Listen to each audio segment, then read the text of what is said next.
Good afternoon, everyone. Welcome to Singapore. How is everyone today? Wave your hands if you can hear me. I want to see hands waving, everyone. Good stuff. Wonderful. It's great to see you all. Hello. Hello, Eleni. Hello, Jean. Hello, Rosamie. Hello, Jeanette. Hello, Jean Princess. Nice to see you again. Hello, Tinma. Nice to see you. Thank you for joining me today. Today, we're going to talk about an extremely exciting subject that all of you can use every day, something that will actually make you a better performer at work, and that is emotional intelligence. Has everybody here heard of emotional intelligence? Do you all know what I mean by the word emotional intelligence? Yes or no? Wave your hands if you've heard of the word emotional intelligence. Anyone heard of it? Okay, only two of you. Not good enough. All right, we're going to learn about it today. All right, can I ask you all to please switch on your video cameras? I do not like talking to black screens. If I have the time to teach you, you have the time to switch on your camera. Joanna, Novelin, Kundaminashi, Tranagish, all of you need to switch on your camera. If you want to get a certificate for attending this, so it will help you get a promotion or a new job, your camera has to be switched on. If you do not switch on your camera, you will not learn anything, and I am hesitant to give you a certificate. So if you want to receive a certificate, switch on your cameras now. It goes for everyone. You want a certificate, you must attend the whole session right to the last minute, and you must have your camera on for the full duration of the session. I've made myself clear? Great, excellent. Let's go back and let's talk about what is emotional intelligence. All right, let's talk about emotional intelligence. What I'd like to do is share my PowerPoint with you, and we'll get started.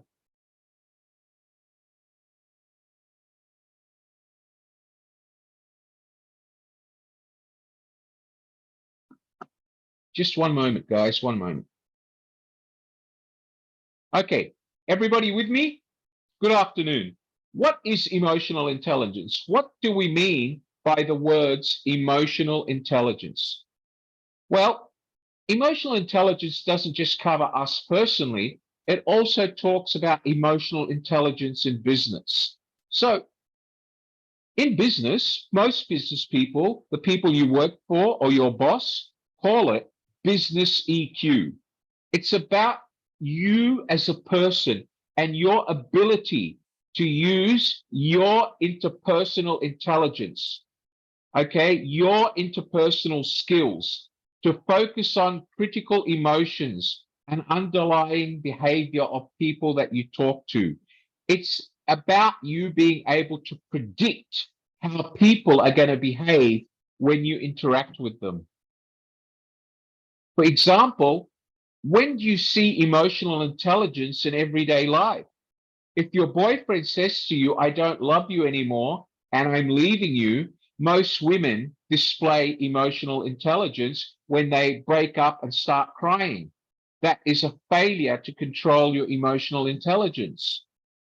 Also, sometimes at work, when our boss tells us that we have failed to do something the way he wants it, some of us perceive that in the wrong way, that it's because we don't have the right elements of emotional intelligence. Does everybody understand what I mean by emotional intelligence? Yes or no? Wave your hands to me, please. Everybody wave your hands. Come on, everyone, wave.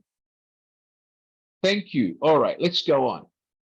EQ, the words EQ stand for emotional quotient or emotional intelligence. Some people will call it quotient, some people will call it intelligence. The new name in the 20th century is emotional intelligence. And this is the basis of determining your ability to handle your own emotions. Not only your own, but also the way that others react when they're speaking to you and how you deal with their emotions. For example, girls, if your boyfriend was to today say, I want to break up with you because I want to go out with someone else, and you start crying, that would display the way you handle your emotions. Let me ask you all, girls, if you have a boyfriend and he tells you that he has found another girl and wants to go out with her, should you cry or should you just say goodbye, get lost, see you later, alligator? If you think you should cry, wave your hand. Well, no, you shouldn't cry, because if you cry, then you are failing yourself. If some guy says to you, you're no longer good enough for me, I want to go out with someone else, what you should say is go ahead, get lost, I don't ever want to hear from you again, and you should walk away. And you should be happy, and you should think positively and say that if he wants to be a jerk and leave me, I am going to be a bigger jerk and find somebody better than him. But if you're going to start crying, what that reflects is you can't handle your own sense of emotional intelligence, because what happens is you let your emotions take over your intelligence. Does everybody understand that? Yes or no? Yes or no? Wave your hands. Everybody, wave your hands. Come on. Yin Yin, wave your hand, Yin Yin. Yin Yin, your red t-shirt, I want to see you wave your hand now. Excellent, Yin Yin. Xiong Lao, can you take your hoodie off? I can't see your face, mate. Can you take your hat off so I can see your great face? Come on, take all the hats off. Take your hat off. I want to see your face, not your hat. Take it off. Take the hat off. That's it. Now look in the camera. Look in the camera. That's what I want to see. No hat. No need to hide your face. If you hide your face, you lack confidence. You need to be confident. Show me your face. Very good. Excellent. Excellent, Xiong Lao. Okay.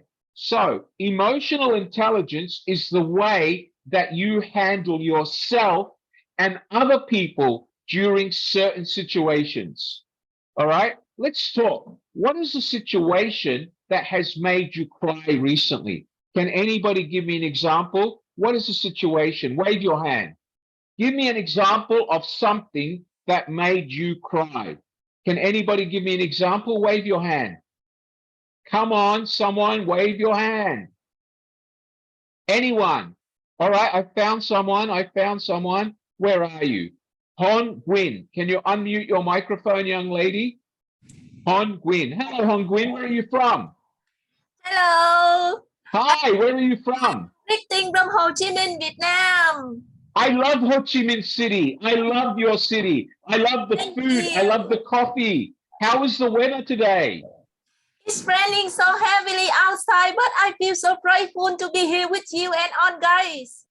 Great, excellent. Because if you were outside, then you wouldn't be learning anything. So I'm happy that it's raining, and I'm happy that you're learning from me today. Thank you so much. Tell me, can you give me an example of something that you have been through in your life where you cried, and now when you think of it, maybe crying was the wrong solution? Can you give me an example? Yeah, when I was young, especially at my company, sometimes boss grown on me, or sometimes she feel crazy on me because she think that my fault. But I didn't that.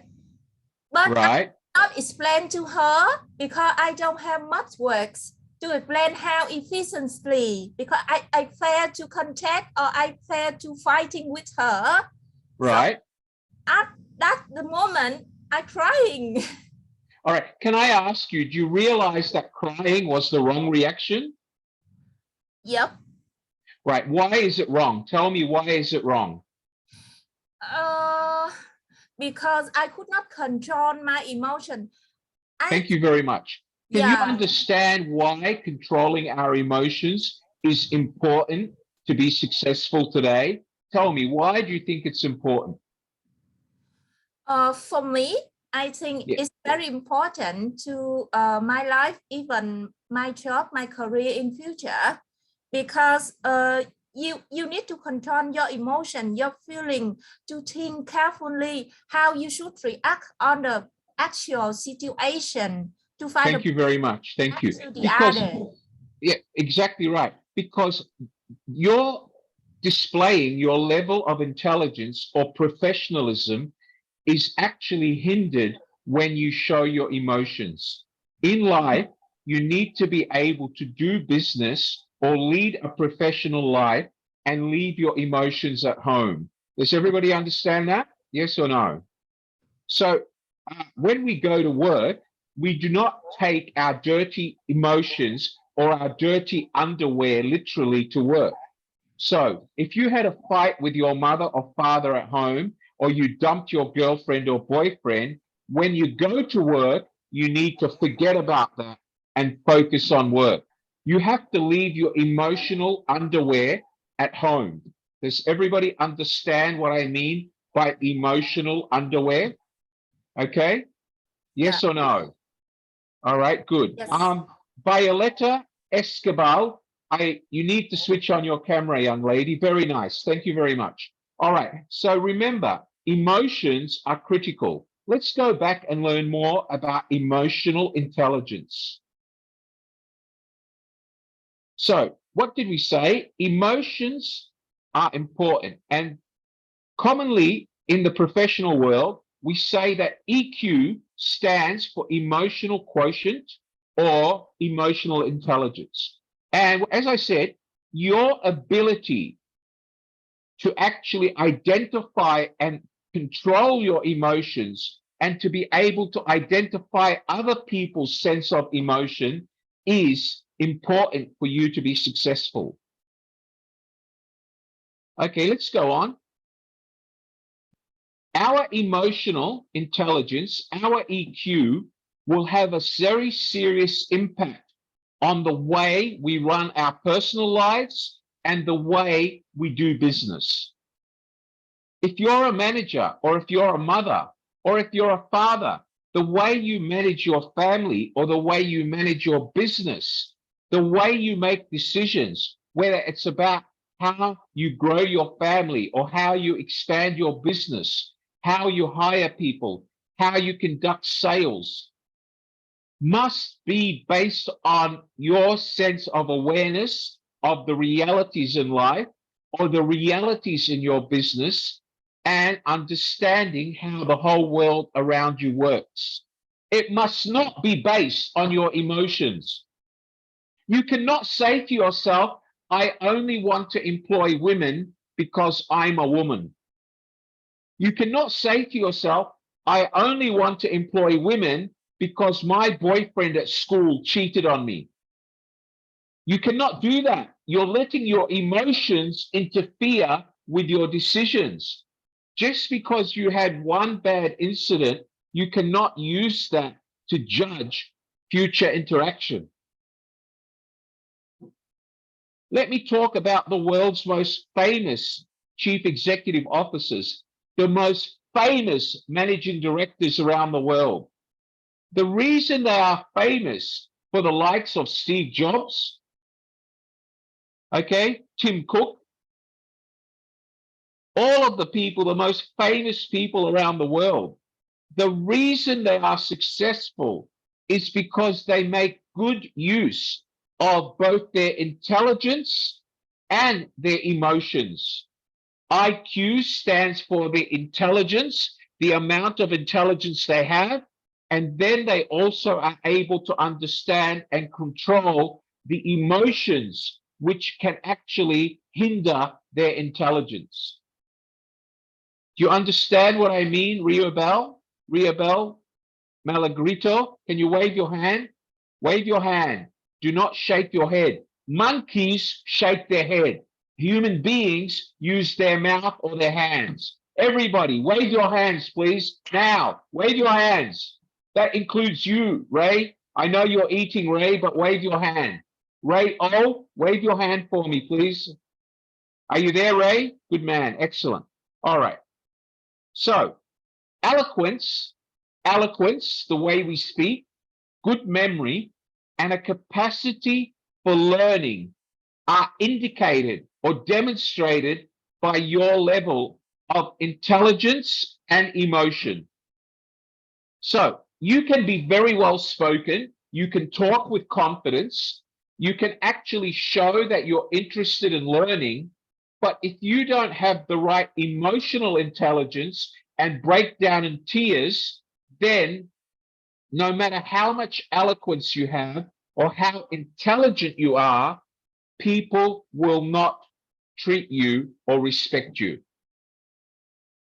Do you all understand that? Okay. One of the most important soft skills for any person, not only an entrepreneur, but even for you girls who work as secretaries, who work as clerks, who work as sales assistants, even if you work as a domestic helper, your ability to control your emotions is critical. If you work as a maid or domestic helper or a kitchen helper in Saudi Arabia, the Philippines, or Mongolia, you need to control your emotions, because once your employer sees that you can't control your emotions, they will take advantage of you. They will play with your emotions. If every time your employer says, "Oh, hold on, Diana, you did not clean the toilet properly," and you cry, then she will make your life difficult. But if you say, "Yes, ma'am, I'll clean it again," and then you go and call her, "Ma'am, is the toilet okay now?" and she says yes, she will know that you are serious about learning and doing a good job. But if you just cry, she will go and find another maid. You need to leave your emotions behind. And I'm going to share with you 10 ways that you need to memorize in order to make sure you can control your emotion. I'll share with you the 10 most important points. Remember, if you're a manager or if you're a leader, or if you're only leading your family, you're married with a wife and you have a family, children coming. Leadership is necessary, whether at work or in your own house, in your own home. Emotional intelligence is comprised of your feeling or empathy, your social skills, the way you talk to people, your level of self-awareness, your ability to control your tears and emotions, and your ability to motivate yourself. And all of these things, empathy, social skills, self-confidence, self-motivation, and being able to control your tears are things that you can learn. And that's why I'm here to teach you about emotion. That's what you're here to learn through this, one of our online leadership and management courses. This is a subject we teach during our management classes and during our leadership classes. And now I'm teaching it to you. Emotional intelligence is critical for you to succeed. Let's talk about 10 ways that you can become emotionally successful. Number one. Well, before I do that, let me ask some questions. Hold on. Okay, just 1 minute with me, please.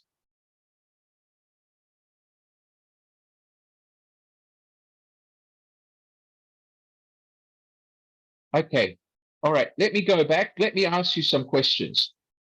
First question is, how many of you find yourself getting nervous or getting emotional when somebody tells you you've done something wrong? Wave your hands for me. If you get nervous and feel like crying when your manager says you've done something wrong, wave your hand. Come on, everybody, be honest with yourself. Okay, good. Let me ask you, Lee Joy Moses, why do you get emotional? Can you explain to me? Leah Joy or Lee Joy Moses. Unmute your microphone, Lee. Hello. Hi, sir. Tell me, why do you feel like you want to cry when somebody tells you you've done something wrong? If you done something wrong, like for example, if you did something wrong, like for example in work at work, Yes. then after that you feel some, I don't know how to explain with this, but It, when you, I don't know, I like for example when your all right. boss Okay. Let me ask you, is it because you feel like you don't know, or you feel like they're embarrassing you? Is that the reason? maybe one of the reasons. Okay. Can I suggest something to you? Next time somebody tells you you've done something wrong, I want you to think in your mind, it's not because I failed. It's because they want me to be better. Do you understand that? Yeah, Say it. I agree with you. I know. You don't agree unless you understand. I want you to repeat after me. It's because they want me to do better. Say it. It's because they want me to do better. Right. So you should never let something about you doing something wrong at work lead you to become emotional. Do you understand that? I understand. Yes or no? Yes. All right. Because when you become emotional, what do you think happens to the person that's telling you? What do you think they believe? Once they see you become emotional, they question your ability. Because if somebody is intelligent, they wouldn't cry. They would actually learn and improve. So if you become emotional, the person that employs you starts questioning whether you really should be doing that job. Do you understand that? Are you Yes, sir. there? All right, good. Yes, Thank you yes. very much. All right. So emotional intelligence actually defines our intelligence itself. Because if you can't handle your emotions when dealing with work, that means you don't have the level of confidence or the intelligence, and that's why you're crying. That's why people perceive it wrongly. So crying or showing emotions does not help you be recognized or does not show that you understand what is going on. There is no need to bring your emotions to work. Let's go on. Okay, so what I said to you before, just one moment, please. So what I said to you before is in leadership, motivation is important. Self-awareness is important. Being able to control yourself is important. And all of these things are things that I want to teach you today. But let's ask some questions. What are signs of poor or low emotional intelligence? 1, not listening. 2, being argumentative and becoming defensive. For example, if your boss says you are late 5 minutes today and you start saying, but the bus was late, but there was traffic, but my alarm clock didn't work, but my boyfriend was hugging me, I was late getting out of bed. All of those things are argumentative. If you want to show that you're intelligent and you can control your emotions, you would simply say, yes, I'm late, I'm sorry, it won't happen again. If you don't listen to people, that means you suffer low intelligence, low emotional intelligence. Remember, listening is different to hearing. Does everybody know the difference? What's the difference between listening and hearing? Who can tell me?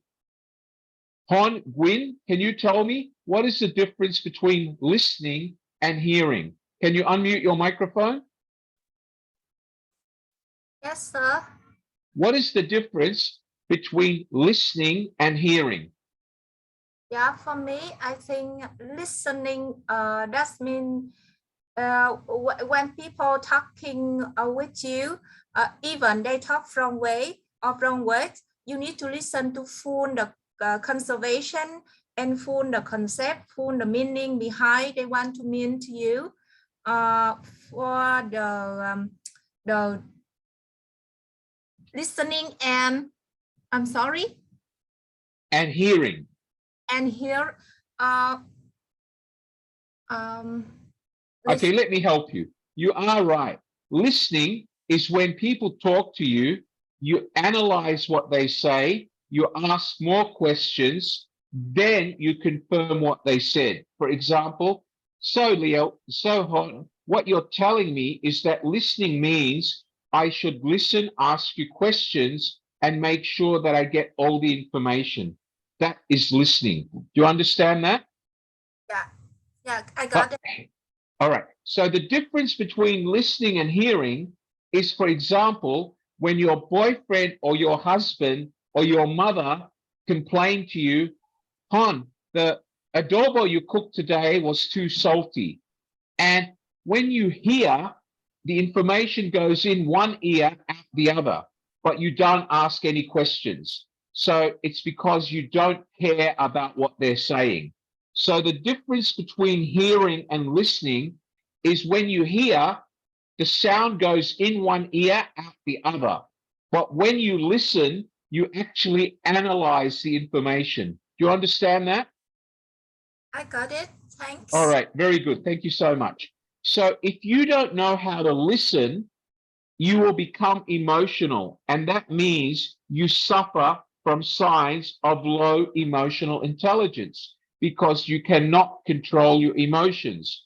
In order to control your emotions, you have to listen, not hear, okay? All right, good, excellent. Let's go down. The other ones that you have to focus on, guys, are blaming others for your mistakes. You should never blame someone else. If Han Gwyn is late, she should just say, yes, ma'am, I'm late. It will never happen again. But the minute she starts blaming the bus driver or her boyfriend or her mother, she basically demonstrates that she lacks emotional intelligence. Your boss does not care why you're late. All your boss cares about is that you're late. Am I right or wrong, Hon? Do you understand me, Hon? Your boss doesn't give a damn why you're late. The only thing he cares about is you're late. So the only thing he wants to hear is, yes, I was late. It will never happen again. He doesn't want to hear your excuses. Do you understand that? Does everybody understand what I mean, Rayabel? Rayabel, do you understand what I just explained? Wave your hand, Rayabel. Don't shake your head. Good girl. Excellent. Thank you. Okay. Okay. Giving excuses or giving reasons is not part of your emotional intelligence because you're trying to blame others. You should not blame others. You should just explain that, yes, I made a mistake. This is how I'm going to fix it. And the last thing that shows that you can't control your emotions is when you get angry, raise your voice, or start crying. There is no excuse for that under no circumstances. Let's look at 10 skills that you need to have to be emotionally intelligent. They are: 1, being able to assert your style or speak assertively with confidence. Number 2, being able to respond instead of react. So when you respond is you say, yes, there was a mistake. This is how I'm going to fix it. But if you react and get angry and say, oh, it's not my fault, it's the bus driver, you will fail. You need to listen, not hear. You need to be motivated. You need to practice the ways to maintain a positive attitude.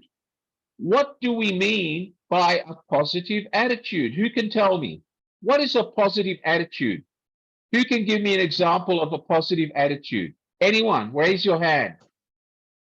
What is a positive attitude? Come on, someone. What is a positive attitude?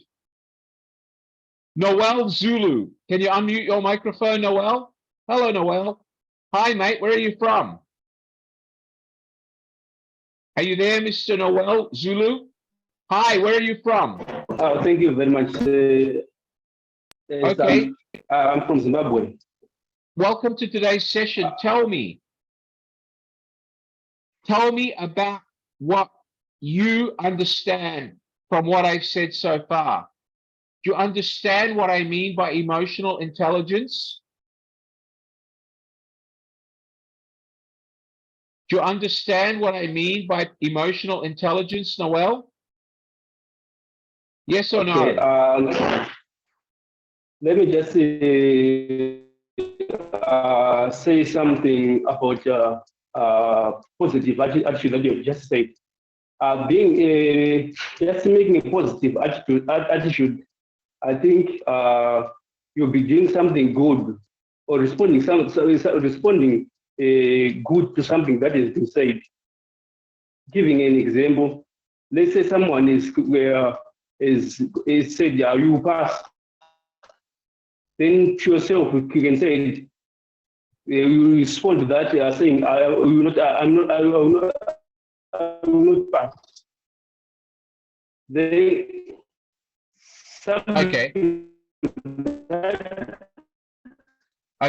All right. Thank you. That is a negative attitude. Okay, good. But if you say pass attitude. Okay, so emotional intelligence, you would agree, means that you have to be able to eliminate negative attitudes, because negative attitude will actually affect the emotional side of our brain. Everybody's human brain has two sides.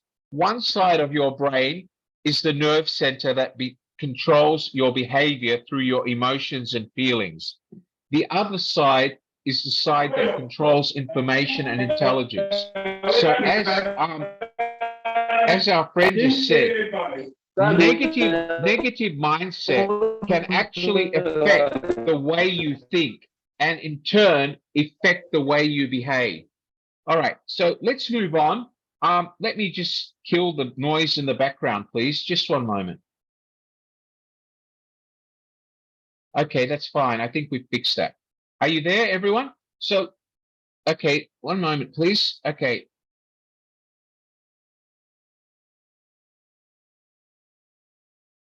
All right, so let's go back. Emotional intelligence definitely has a role so far as the way you have getting up in the morning or the way you have behaved overnight, or it certainly takes into account what you were thinking from the day before. Because remember, emotional intelligence is controlled by the emotional lobe of your brain. Basically, emotional intelligence is the after effect of what the emotional side of your brain actually is sending to the intelligence side of your brain on how it should function or how it should behave. So if you go to sleep with a negative attitude, for example, you had a fight with your mother yesterday because when you went home, you didn't help her with the chores, you ate and went to sleep, and your mother called you lazy. And the next day, you go to work, and all that you remember in your head is that your mother called you lazy, then you will only be able to actually think of the word lazy. You will not be productive because your brain will keep thinking of that negative word, lazy, lazy, lazy, lazy. You will never be productive. So for you to be able to control your emotions, you have to be able to say, okay, my mother called me lazy. Tomorrow, I will change and do more chores. And you need to think of tomorrow. You need to forget the word lazy. So when you go to sleep, before you go to sleep, you will set goals for tomorrow. You will say, my mother just called me lazy because I was too tired to wash the dishes. Tomorrow, even if I'm tired, I'll wash the dishes quickly so she doesn't call me lazy. So providing you set yourself a goal and admit where you made the mistake and plan on when you're going to fix it tomorrow, you will be able to go to sleep with a positive attitude. Because if you go to sleep with a negative attitude, that will hinder your ability to be productive, both emotionally and intelligently the next day. Does everybody understand what I mean by that? Yes or no? Do you all understand that, guys? Yes? Okay. Just give me a sec, will you? All right. Does everybody understand what I'm saying? Yes or no? Yes? Okay. All right. Let me go back to share my screen. Okay. Can everybody see what I'm sharing again now? Positive attitude. Does everybody see that? Yes or no? Wave your hands. Okay. Positive attitude. Let's look at the remaining ones. So once we've confirmed positive attitude, the next skill we must focus on is number 6. Practice ways to maintain a positive attitude. What did I just tell you? How do you maintain a positive attitude? You maintain a positive attitude by making sure that you set yourself goals every day on how you're going to learn from your mistakes. Does everybody understand what I mean by that? Yes or no? Let's stop sharing and let's talk about it. So let's go back. Okay, so who can tell me, what do I mean by setting goals? What does goals mean? Marites, can you tell me, what does it mean to set goals for yourself? Go ahead, Marites. What does it mean to set goals? Good afternoon. Where are you from? Philippines, sir. But Great. now I'm working in Malaysia. Okay, so what does it mean to set yourself goals? Tell me. For me, goals means my future plans. Yeah. Good. Then, Excellent. yeah, then So, how to, the goals of how to how to realize that plan for my future one. absolutely. So to set goals for ourselves means to plan how we're going to correct our mistakes. Is that right? Yes, sir. And if you go to sleep thinking of how you're going to correct it, that would be a positive attitude. But if you go to sleep crying because you made the mistake, would that be positive or negative attitude? Negative. All right. And which one do you think is more productive for your emotional intelligence? A positive attitude or a negative attitude? A positive attitude. Thank you very much. So Can you give me an learning to move example? on. Okay. Can you give me an example of a mistake you made and how you changed that mistake or what you learned from it? Oh, every Sunday I have a regular part-time.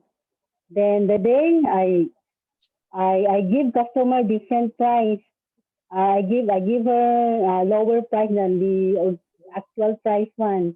So my boss called me one. Yes. My boss, then I feel very bad for that. But later on, I accepted that one, sir. And then I say sorry to my customer one that I give her the wrong price one. All right. But what did you learn from that mistake? What did you learn from it? Oh, I learned that I need to always check the system one to know the real price of the items one, so I could give the customer real price one. Okay, fantastic. Thank you so much. Very good example. Thank you. All right. I want to speak to another young lady who's raised her hand. Hold on. I need to find her. Leah Joan, where are you? Okay, I can't see you, Leah. I will come back to you, I promise. Okay, oops, I found you, I think. No, I'll come back to you, Leah, no problem. Okay, all right, so let's go on. Remember, negative attitude, positive attitude. If we cry over something and go to sleep thinking of that, we will go to sleep with a negative attitude. And that can really hinder our emotional intelligence. Let's go on.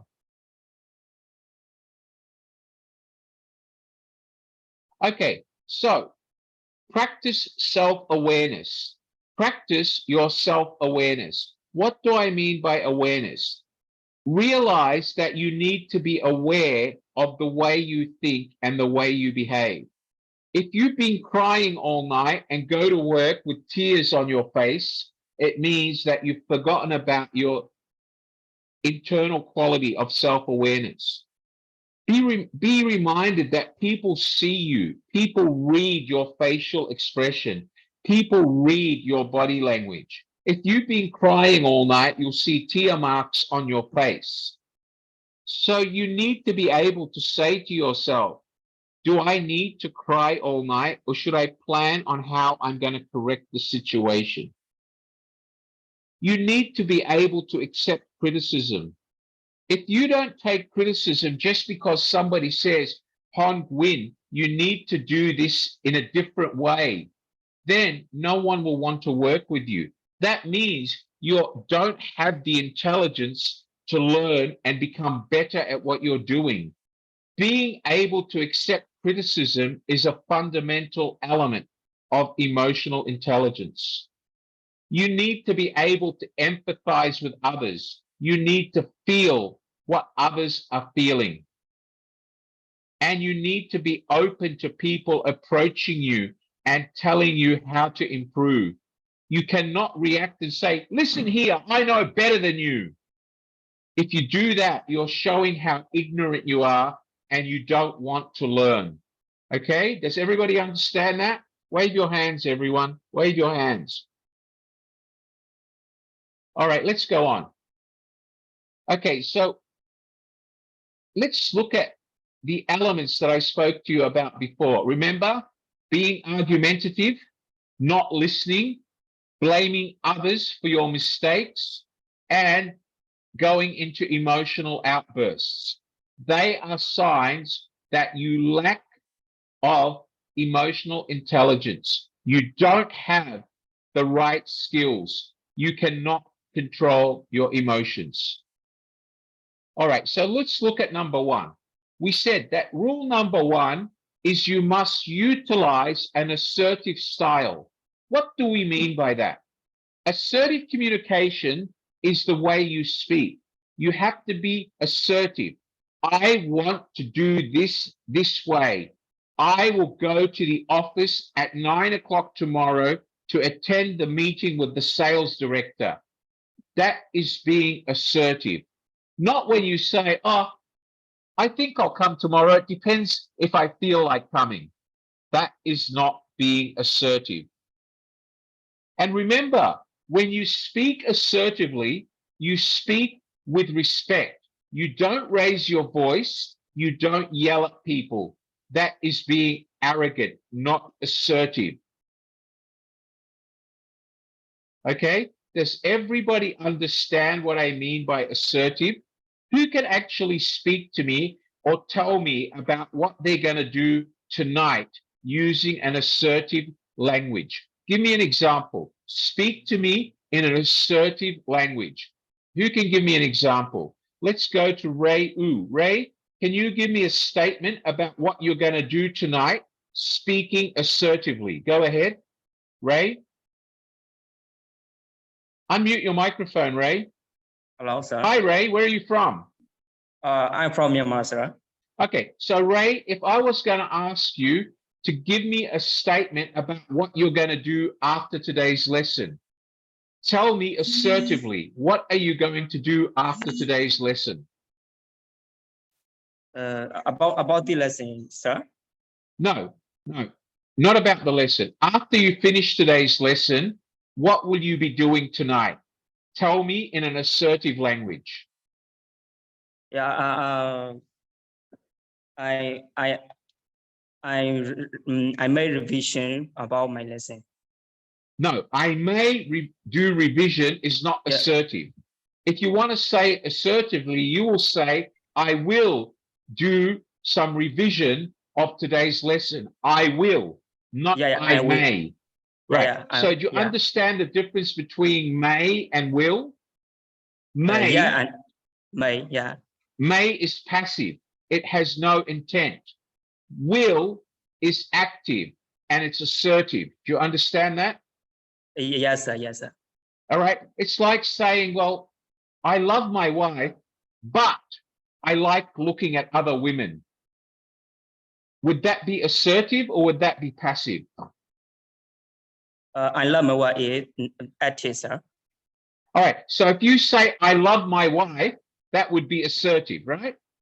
Yes, sir. Yes, sir. But what if I said, I think I love my wife. I also think I love this other girl I saw today. Would that be assertive? I love my wife is assertive, sir. That is assertive. All right. But I want you to, okay, I understand that. Okay, good. So I love my wife is assertive. Very good. Thank you. Thank you so much, Ray. Thank you. All right, let's go on, guys. Let me get one more example. Jel Zendon. Hello, Jel. Where are you from, Jel? Where are you from? Can you unmute your microphone, Jel? Okay. Hi, Mr. Watt. Where are you from?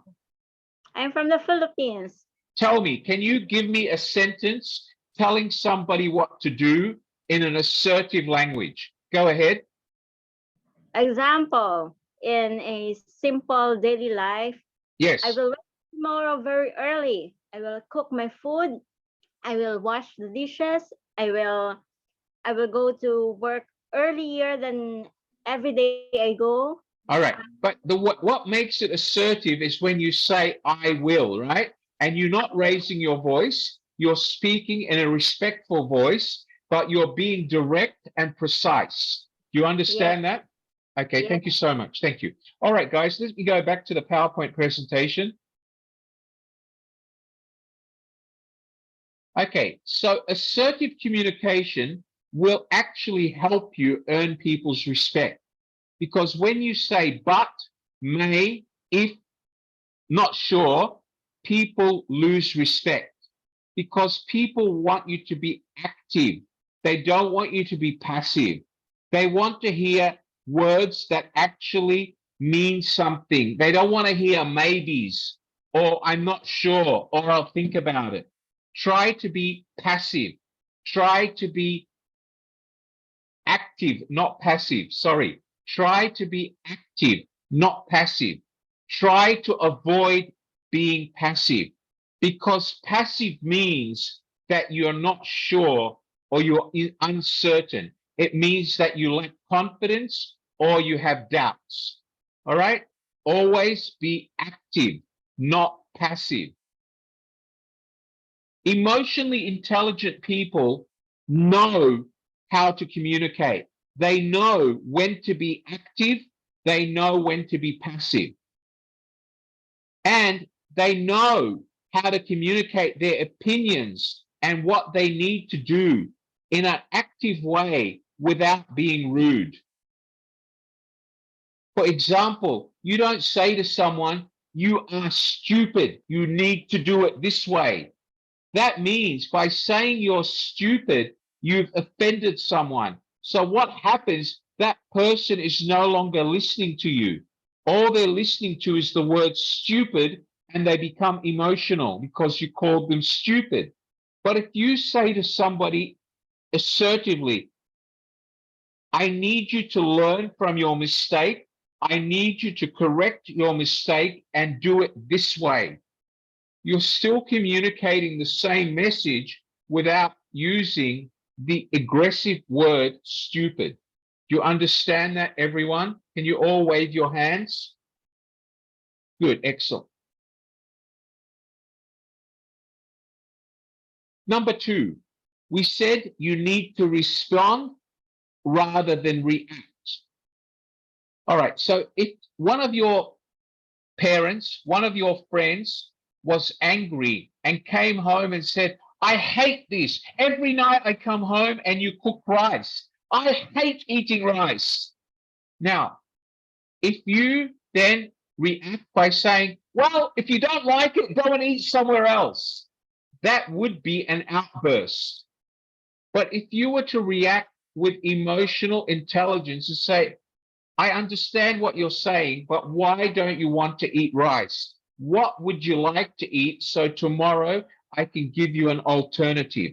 So some people have a reaction where they automatically become angry and they go into a sense of outburst without realizing it. So part of emotional intelligence is before you actually say anything, think, react. Do not allow yourself to become emotional. And if you react without becoming emotional, it means that you respond. But the minute you become emotional, it means you're no longer responding, but you're reacting, you're fighting back. The idea is not to fight. The idea is not to become emotional, because when you become emotion, you're reacting, you're causing an argument, you're causing conflict. You need to respond in the same active voice without raising your voice, without getting emotional or crying. You need to stay calm and not let somebody make you yell or scream, because when you do that, you have lost control of your emotional intelligence. And when you lose control, that will also affect your intelligence and the way you deal with the problem. People who actually respond rather than react are people who actually think the problem and deal with it based on logic. They do not become impulsive and just yell back, because yelling and becoming impulsive just makes the problem bigger. Does everybody understand what I mean by make the problem bigger? Yes or no? Okay, let's talk about it. Let me give you an example. Okay, let me give you an example. Imagine that today you're going out with your girlfriend. Okay, let me take somebody here and talk about it. Let me imagine that today, where are you? Yi Nang Lin, Mr. Yi Nang, today you're going out with your girlfriend. But when you go to the restaurant, your girlfriend says, you know what? You haven't had a shower today. You haven't put on any aftershave. You smell. Why didn't you put on aftershave? If Yi Nang smiles and says, sorry, sweetie, the aftershave I bought is no good, I will change it, then his girlfriend would just go to dinner, they will be happy, and she will forgive him. But if Yi Nang takes it personally and says, listen here, I did have a shower, I did put on perfume, are you stupid or something? What will his girlfriend's reaction be? Yi Nang, you tell me. What do you think your girlfriend's reaction will be? Are you there, Yi Nang? Open your microphone. Open your microphone. Hi, Yi Nang. Hello. Hi. Where are you from? Hello. Where are you from? I'm from Myanmar. Tell me, if you went out with your girlfriend today and she told you that you didn't use perfume and you smell, and you reacted by yelling at her, will that change your relationship? Will she be unhappy? Will that spoil your dinner? Or will it be better if you react in a polite way? Which one do you think is more effective? Polite way. And how would you react? I'll give you an example. I'm the girlfriend, all right? Yi Nang, you smell. Did you have a shower? You smell really badly. Why didn't you have a shower? What would you react? Now, react to me in an active but polite way. Go ahead. Polite way. Yeah, go ahead. Give me an example. How would you answer? Are you there? Yes. Give me an example. How would you answer? I will solve everything cleanly. Right. And what would you say? Sorry, sweetheart, I will change my aftershave because this one doesn't smell. Am I right? Do you understand that? Yes. Good on you. Thank you so much. Okay. Vicky, where are you, Vicky? Can you unmute your microphone, Vicky? Hello, Vicky. Are you there, Vicky? Mr. Amala, can you unmute Vicky's microphone? Are you there, Vicky? All right. I'll come to you, Vicky. Just give me a moment. All right. I'll find you. All right, let me find Vicky. Just one moment, please.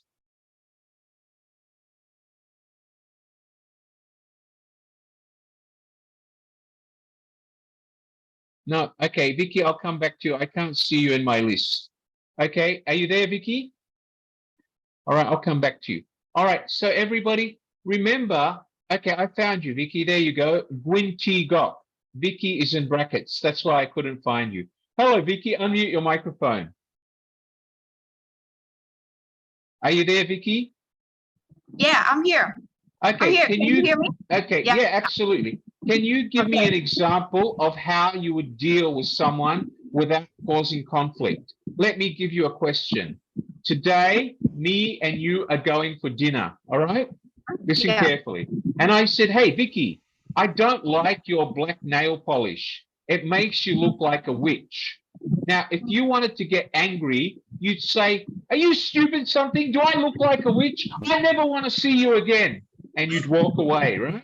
Now, if you wanted to handle it in a better way without getting emotional, how would you talk to me?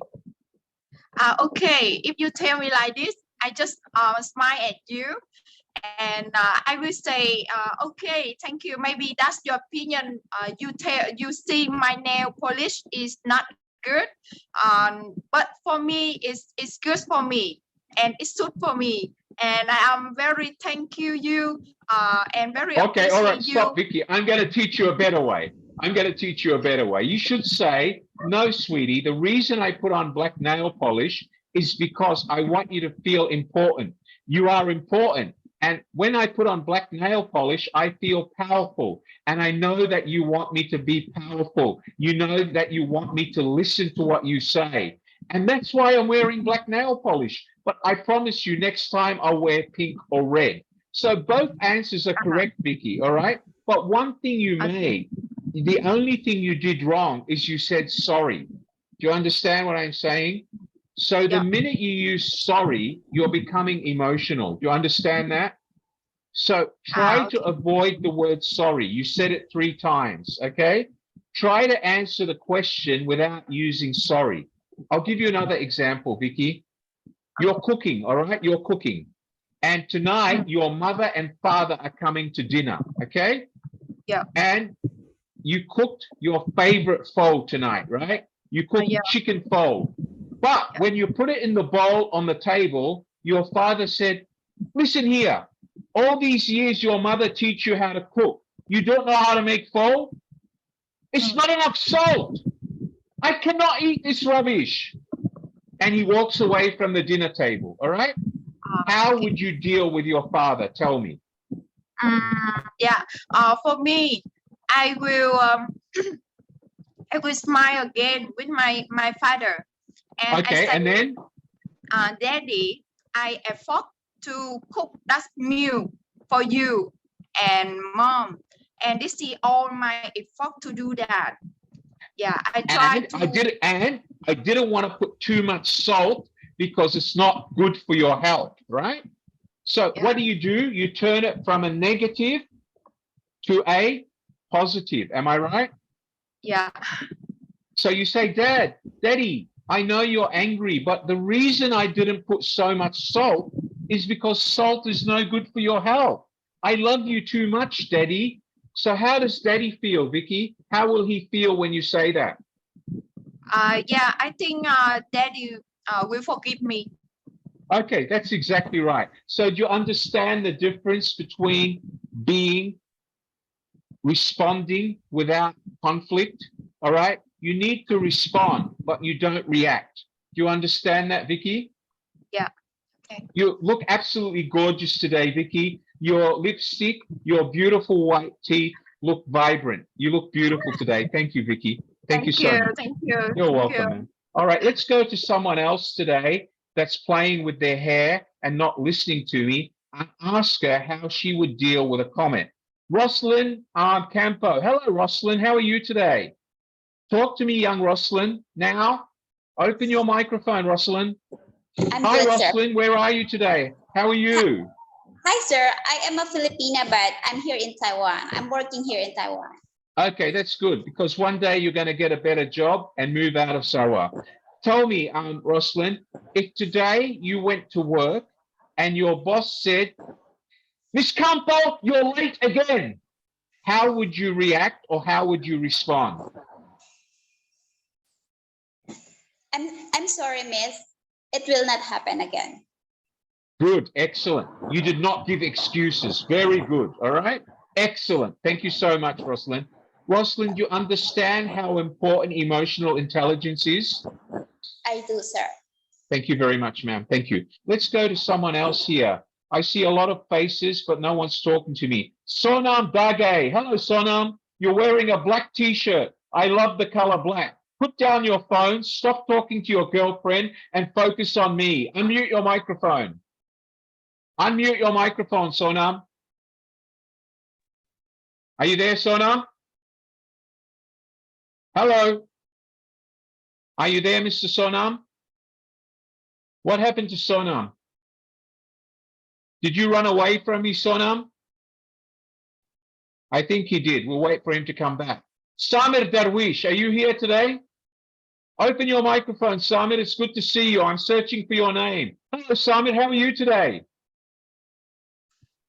I'm good, thanks. How are you? Samir, give me an example of a situation and tell me what would be the difference between conflict and response. Can you give me an example of a situation that you deal with on a daily process?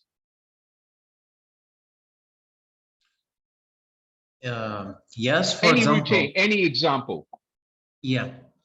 For example, sometimes one of your colleague will give you a paper with, for example, some prices of some products, and say to you, look here, maybe there's something wrong in these prices in this list. And you will impulsively say, it's not my fault. There's X and Y who did that. Right, good. So what happens when you do that? You create conflict and your friend will become defensive. Is that right? Your colleague will become defensive. So how would you? Yes. Yeah, go ahead. It's maybe better to not be defensive at this moment, okay? Right. He can maybe explain later if it's interesting. But what he needs to do is to say, to look at the list and see if there's something wrong or not. Because so you would say, let me review the list and then we talk about it. Is that right? Yes, exactly. Okay, thank you very much. It's great to hear your voice, Simon. Thank you for joining me again, and I hope this session is helping. Thank you so much for your time, Mr. Darwish. Thank you. Goodbye.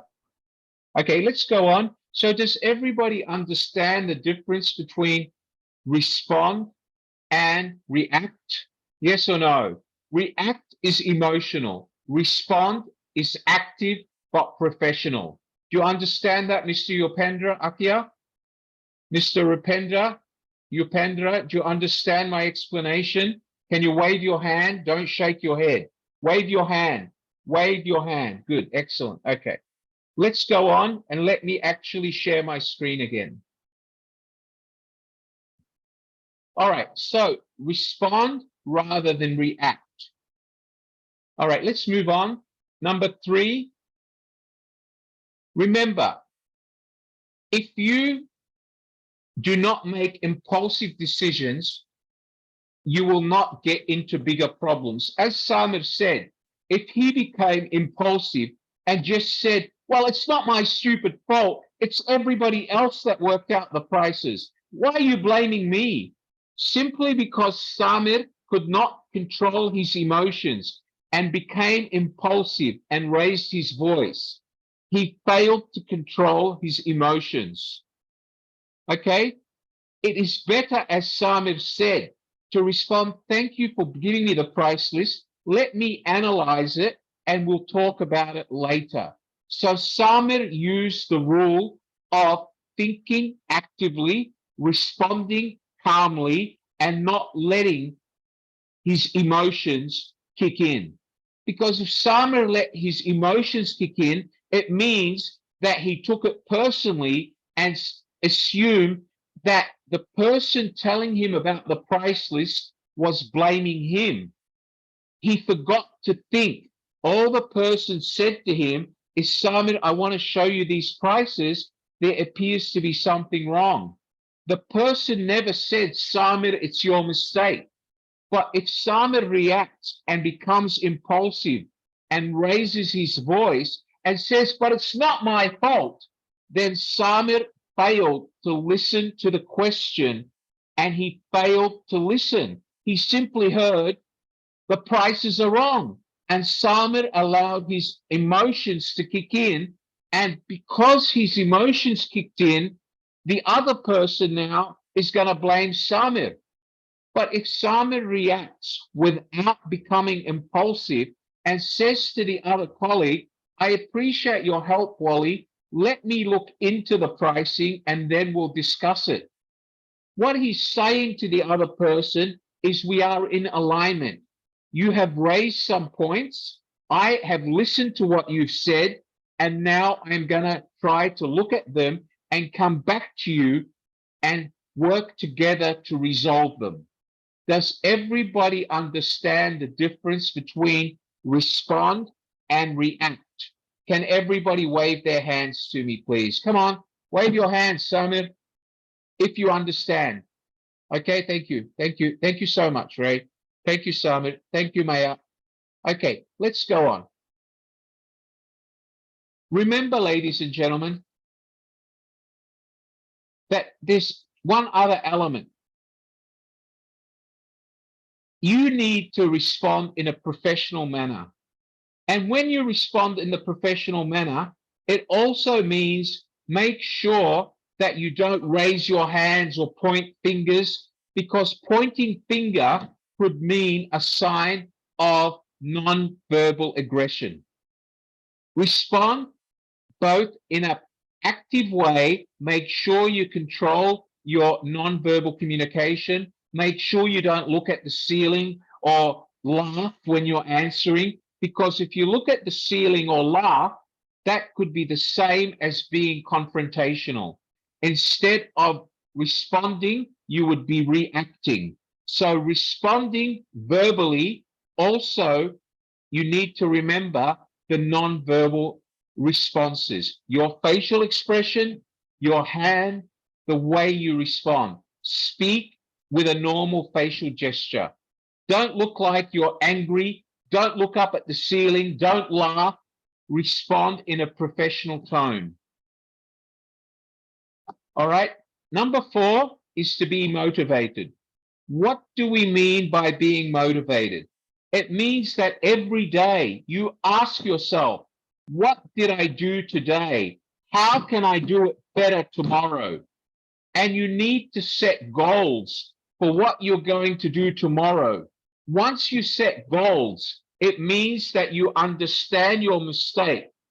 And when you wake up the next morning, the emotional side of your brain will transmit the right amount of arousal energy to the other side of your brain so it knows how to function.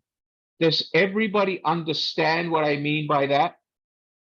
Your goals should not be, I will cry tomorrow because my dumbass boyfriend dumped me, or because my dumbass boyfriend cheated on me. Because no matter how much you'll cry, the dumbass boyfriend is not going to love you again. He already cheated on you. So instead of crying over the dumbass boyfriend, you should go to sleep with a goal. Hey, tomorrow, I'm going to go out tomorrow after work with my girlfriend. I'm going to wear the best looking outfit out, my tight denim jeans or my mini skirt. I'm going to put on brand new makeup, and we're going to the best pub in Manila, and I'm going to find somebody else to be my boyfriend. I don't care about that dumbass. If he wanted to dump me, so be it. Life goes on. At least you go to sleep with a positive mindset. You're resilient. Guys, let me tell you my story. I think Simon heard this last time, Simon, and wave to me if you heard it. I think you heard it in one of my previous sessions. I once had a girlfriend. I won't tell you which country she was from. Me and her went out for 9 years. And in the 9th year after I paid for her to go to nursing school, she actually cheated on me, because in her 9th year, she told me she wants to go to the US to study clinical nursing for 6 months. And she asked me if I would pay for it. I paid 19,000 US dollars. I sent her to the US for 6 months. But at the end of that 6 months, instead of her coming back and giving me a big hug and saying, let's get married, she called me from the US and she said, sorry, I'm not coming back, because thanks to you paying for my course, I have now met a Filipino doctor working in a hospital, and he was raised and educated in the US. So I don't want to see you anymore. I'm going to marry him next week. So I had two choices. I could have cried and never spoken to another girl in my life because she was the first love of my adult life. Or I could have said to her, you know what? Good luck, good rhythms, bye-bye. I blocked her on WhatsApp. I blocked her on Facebook. And then I called her mother, who I used to call Mum. And I said, Mum, I don't want to upset you because I will no longer be your daughter's boyfriend. She has told me she wants to marry someone else. But Mum, if you need anything, I will always be that son-in-law that you never had. I love you, Mum. Goodbye. And I hung up. I was resilient. I didn't get emotional. I didn't cry. I used my brain.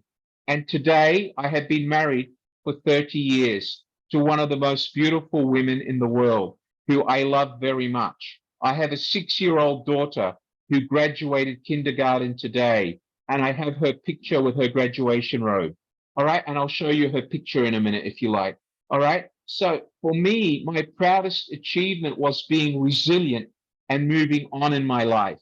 Does everybody understand my example? Yes or no? Does everybody understand my example? Do you all understand it? Can you wave your hands?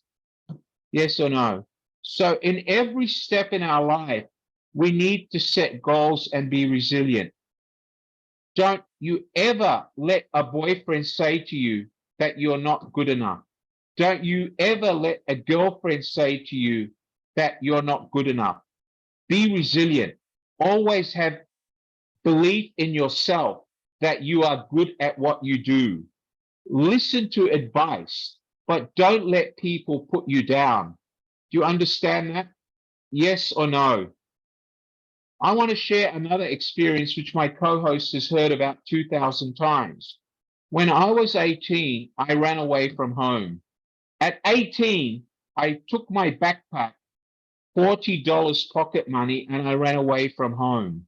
Do you know why I ran away? Why do you think I ran away? Does anyone know? Come on, somebody knows. You've heard it before. You know, Amala, because my father used to call me stupid and silly because every time I spent $500 on a Versace t-shirt because I wanted to look cute for all the girls at university, he would say to me, son, are you stupid? Why don't you just go and buy a $5 t-shirt from the local shop? Who cares about what girls think? I said, Dad, you're 50 years old. You're the CEO of a multi-million-dollar company. You buy $5,000 suits. I can afford a $500 t-shirt. You give me $3,000 pocket money a month. I should spend it the way I want. But my father wouldn't believe that. He kept calling me stupid, silly, a loser. And with all of that, I still graduated at the top of my class. So the day I turned 18 and got my university results, I decided I was no longer going to let him call me stupid, because I wasn't stupid. I was valedictorian of my class. I was intelligent. I loved my mother. I loved my father. But instead of causing conflict, I walked away from conflict. I told them I loved them, and I told them I was going to stay with a friend for one night, but I lied. I got on a bus. I paid $28 for my bus ticket. I had $12 left. I moved to a new city. I used to live in a house with 5 bedrooms, maids, cooks, butlers, drivers. servants. I had everything. I had never washed the dishes in my life. But I was sick of being depressed and negative mindset, because every time he called me silly or stupid, my emotional level of concentration superseded my intelligence. I started crying because he called me silly, and I couldn't handle that. So I walked away. I blocked the negative mindset. I went to Sydney. I got off a bus at 5:30 in the morning. I had 12 Australian dollars in my pocket, Amala. Yes, 12 Australian dollars. $40 minus $28, Amala, is $12. What did I do, Amala? I was hungry. I went to McDonald's looking for the cheapest breakfast in Australia. And you know, McDonald's is fast food. It's the cheapest you can buy. I walked into McDonald's, and this beautiful girl, she was Asian. I think she was Filipino or wherever she was. She was born in Australia. She said, "Good morning, welcome to McDonald's. May I take your order, sir?" And I looked at her, hold on. I just ran away from home. I got $12. Why are you so happy? And she said, "What can I get you this morning?" I said to her, "What is the cheapest breakfast you sell?" She said, "Of course, sir, sausage McMuffin with black coffee, $1.99. I said, "Okay, that's good. I'm hungry." I bought the $1.99 breakfast. But then I said to her, "By the way, if I work here, do I get free food?" She said, "Of course you do. You get 3 meals a day if you work here." And I said to myself, "Doti da, that's smart. Then I don't have to worry about food. I've only got $10 left. If I get a job here while I'm looking for a better job, I get free food. I don't have to worry about it." So I asked her for an application form. I'm being resilient. She gave me an application form. The store manager gave me a job 15 minutes later, but he didn't tell me what the job was. Guess what the job was? I wasn't a manager. I was a toilet cleaner. I was a guy who was valedictorian of my class. I was wearing a Rolex watch worth $60,000 that my grandfather gave me. I was wearing a Versace t-shirt worth $500. The denim jeans were worth $900. My shoes were handmade leather shoes, $2,000.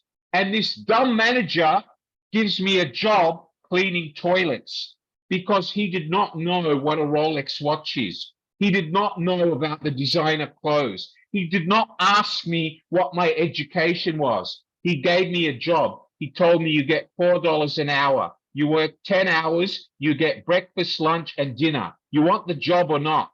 I said, yes. And then he said, now you start cleaning the toilets. This is how you clean the toilets at McDonald's.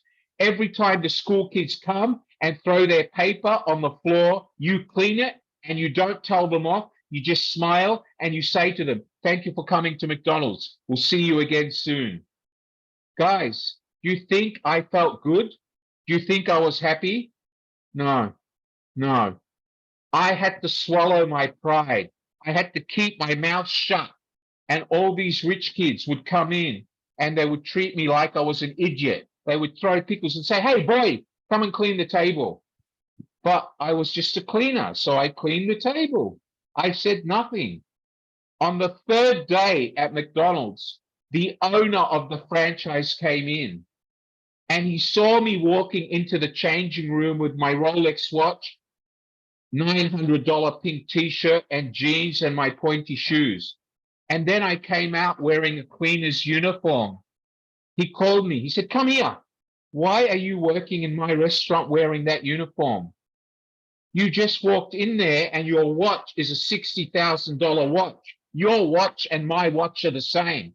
They're Rolex. I said, yeah. I said, but I need a job. I need a job. He gave me a job. He said, from tomorrow, you're no longer cleaning toilets. From tomorrow, you're going to Hamburger University and you're going to become a part-time shift manager. I said, why? He said, because my store manager didn't recognize how educated you were. He thought that just because you want a job, he looked down at you. but you deserve better. Anyway, to cut the story short, I got a job. He gave me a job. He asked me, how much pocket money did your father give you every month?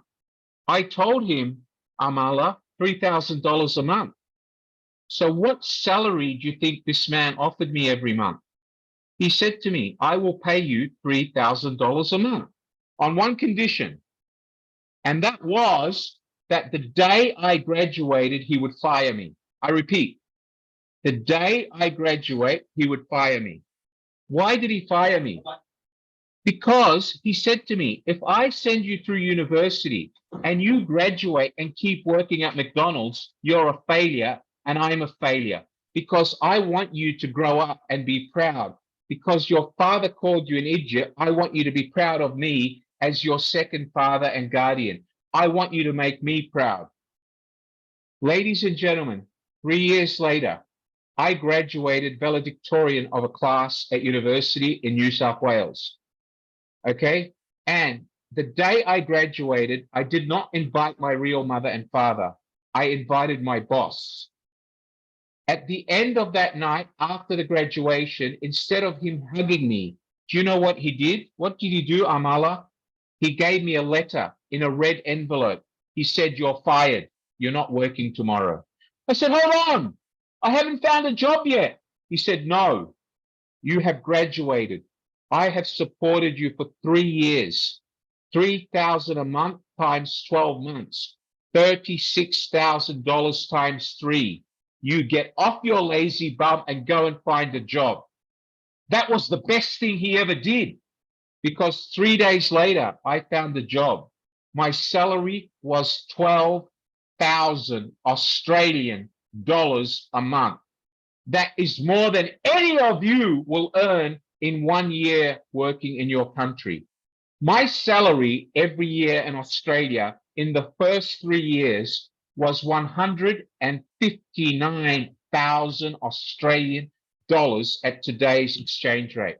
Back then it was 149, 150. It's now 159,000. Of course, now it's a lot more, but that was many years ago when I was 22. I'm now well over 50, 38 years ago. Do you understand what I mean by having a sense of integrity? You have to have a sense of integrity.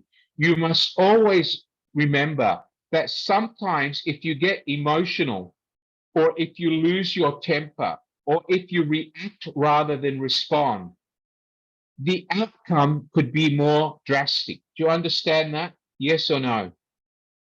If I stayed with my parents at home, we would have hated each other. I would have fought with my father every day. I would not have been able to focus on my university studies. I would come home at 1 o'clock in the morning drunk. I would not do any studying. I would have failed. I had to make a resilient decision of whether I wanted to have a negative mindset or a positive mindset. Does everybody understand that? Yes or no?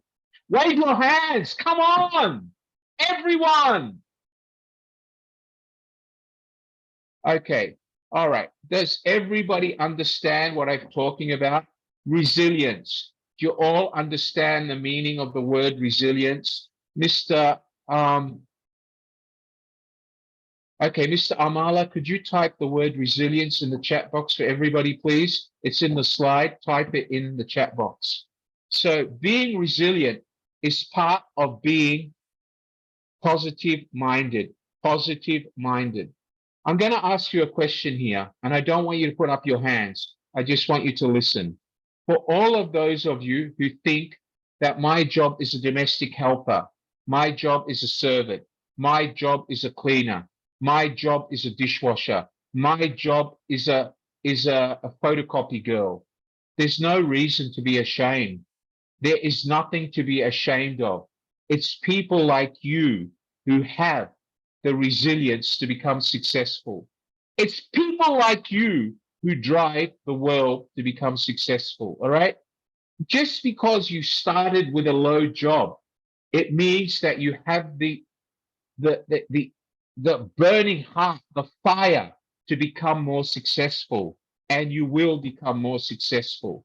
but you also need to develop your intelligence, not only your emotional intelligence, also your academic intelligence. Does everybody understand that? Yes or no? There is no shame in starting at the bottom. There is no shame at all. This guy started cleaning toilets at McDonald's, and the toilets used to smell, I promise you. People used to go there and vomit all the alcohol at 1 o'clock in the morning because this restaurant was right next door to a nightclub, and I had to clean it. All right, because I used to work 15 hours a day so I could pay for university. Do you understand that? Yes or no? Yes or no? Wave your hands. Karen Lamia, do you understand that? Can you wave your hand rather than going to sleep, Karen? If you're going to go to sleep and put your hand under your head, why are you listening to my class? Sit up straight, Karen, and actually wave your hand and show me that you're listening. Thank you. Don't go to sleep on me. If you want to go to sleep, then please, it's disrespectful to me. Please listen to my class so I can help you. Do not go to sleep during my class. Please, I know you're tired. I love you. Just listen, please. All right? Does everybody understand what I've said? Do you understand, Jules? Jules, do you understand? Okay, good. Excellent. Do you understand, Manpreet? Wave your hand, Manpreet. Thank you. Rodlin, where are you? Why can't I see your face, Rodlin? Rodlin? I think she's gone to the ladies' room. It's okay. All right, so let's go on.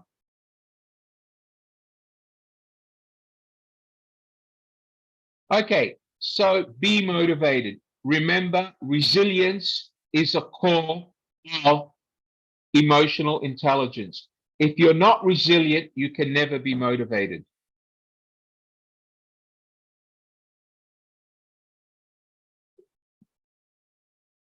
Practice ways to maintain a positive attitude. Don't underestimate the power of your attitude. If you have a positive attitude, you will have positive levels of emotional intelligence. If you have a negative attitude, you will have low emotional intelligence and you will fail. Rosemi, you need to attend the lesson and not walk away because you won't learn anything. Please look at the camera and learn from the lesson. Remember, guys, a positive mindset, a positive attitude is the key to your success and the key to your emotional intelligence. Emotionally intelligent people have to be aware of the mood of those around them. Okay, you have to guard your attitude accordingly. If somebody's upset, do not laugh. If somebody's laughing, do not yell. Make sure that you respect others' emotions and do not let you become reactive rather than responsive. Do you understand that, everyone? Yes or no? Wave your hands now. Wave your hands. Mia, wave your hand, young lady. Mia, so wave your hand. Good girl. Thank you, young lady. Thank you. You look absolutely wonderful today.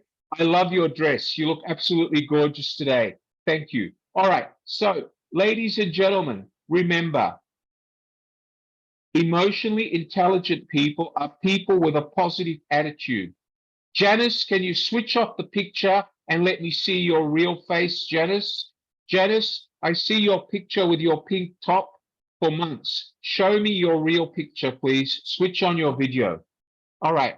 Gwyn T. Ing, switch on your video, Vicky. You switch off your video, you won't get a certificate. All right, let's go on, guys. Number 6, self-awareness. Does everybody understand what I mean by self-awareness? You have to be intuitive. You have to think. Don't wait for people to tell you. All right? Every day when you have a shower, make sure that you smell good. Don't wait for people to tell you that you smell bad. Be intuitive. Make sure you think one step ahead of the people around you. Mr. Amala, could you write the word intuitive in the chat box, please, sir? Okay. People who are intuitive are people that are aware, people that understand, and they empathize with the people around them. You recognize that somebody is hurt, somebody is upset, you speak to them in a professional way, you respond, you don't stir conflict. All right? You need to be able to read people's emotions.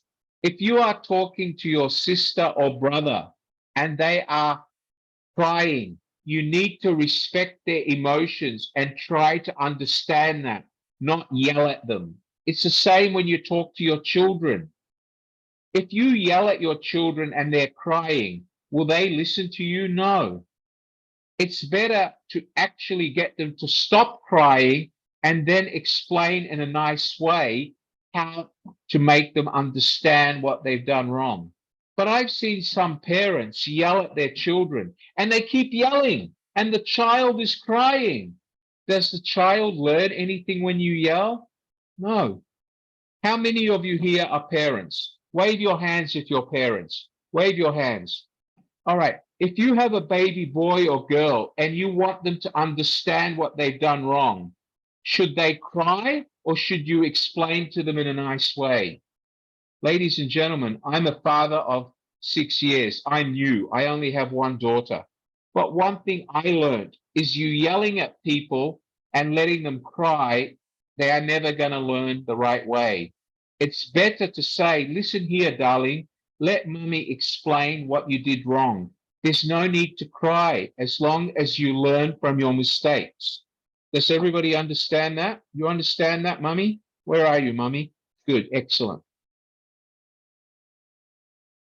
All right, you all have to make sure that you're able to take criticism. And that goes for any criticism. Like today, I told one person to wake up and stop going to sleep. If that person is professional, he will accept my criticism. Karen, thank you for smiling. Thank you, ma'am. I wasn't trying to upset you. I was trying to motivate you. Forgive me, ma'am.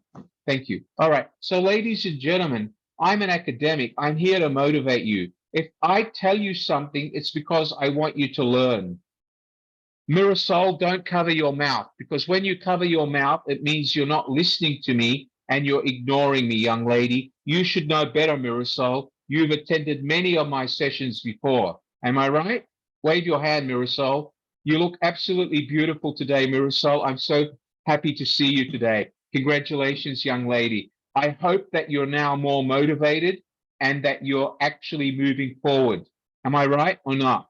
Thank you, Mirasol. God bless you. Okay. And Mirasol, it's very important for you to learn the art of emotional intelligence, because I think that will help you greatly. Do you understand that, Mirasol? Thank you.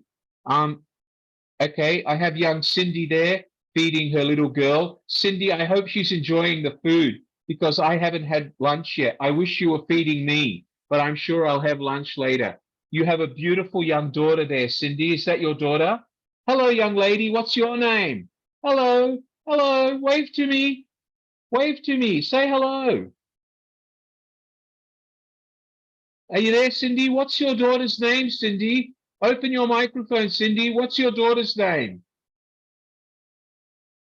Are you there, Cindy? Unmute your microphone. Hi. What's your baby's name? What's your name? You tell your name. What is your name? My name? Yeah, what's your name? What's your name? What's your name? My name is... Wonderful. Okay, good girl. Are you enjoying your lunch? Are you enjoying your food? Yes. Good on you. God bless you. I hope she'll grow up to be as gorgeous as her mother. Thank you very much for sharing that. Thank you, ma'am. Okay, great. Excellent. So, ladies and gentlemen, do you all understand what I mean by that? Does everybody understand what I mean? You have to take criticism, because if you're unable to take criticism, that means you're not using your intelligence. You're focusing on your emotion. And you cannot control your emotional intelligence unless you actually control your other intelligence, your brainal intelligence, putting your intelligence to work. Because emotional intelligence needs to be the driver of the other side of your brain. Without your emotions being in control, there will not be enough arousal or electricity to generate this side of your brain to work. Does everybody understand that? Yes or no? Wave your hands, everyone, now! Excellent. Excellent. Okay, let's go on.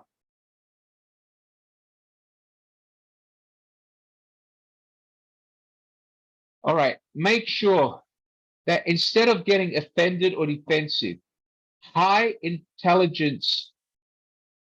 emotional intelligence people take a few moments to understand where is the criticism coming from? How is it affecting others? What can they gain by listening to the criticism? For example, if you cover your mouth, you're not actually listening to me or concentrating because you're too busy hiding your mouth. Girls, if you keep playing with your hair during a class or during a session, it means that you're more focused on your appearance than learning. If you keep looking at your watch, it means that you're not interested, you're in a hurry to go. All of these things are signs of body language and nonverbal communication. And they are all things that you should stop doing because they reflect on your ability to learn and to accept criticism. Does everybody understand that? Yes or no? Wave your hands. Do you all understand that? Good. Excellent. Excellent. Wave your hands. Thank you, Ray. Thank you, Lynn. Thank you, Barisol. Thank you so much, Barisol. It's so good to see you here again. Barisol, Nancy, it's good to see you again. Lovely smile. Thank you. All right. So what I want to do now is I want to move on to number 8. Number 8 is to empathize with others. What do we mean by empathize? Does anyone know? Empathize means to feel, all right? So if you're talking to someone and somebody is crying because their mother died, you need to empathize with them and, say, I'm sorry to hear that your mother died. You shouldn't laugh because if you laugh when somebody died, it's disrespectful. Do you understand that, everyone?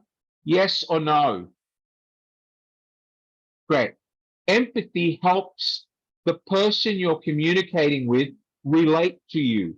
It helps show that you have basic human levels. It shows that you are human and you are listening or acting as a human, not a machine.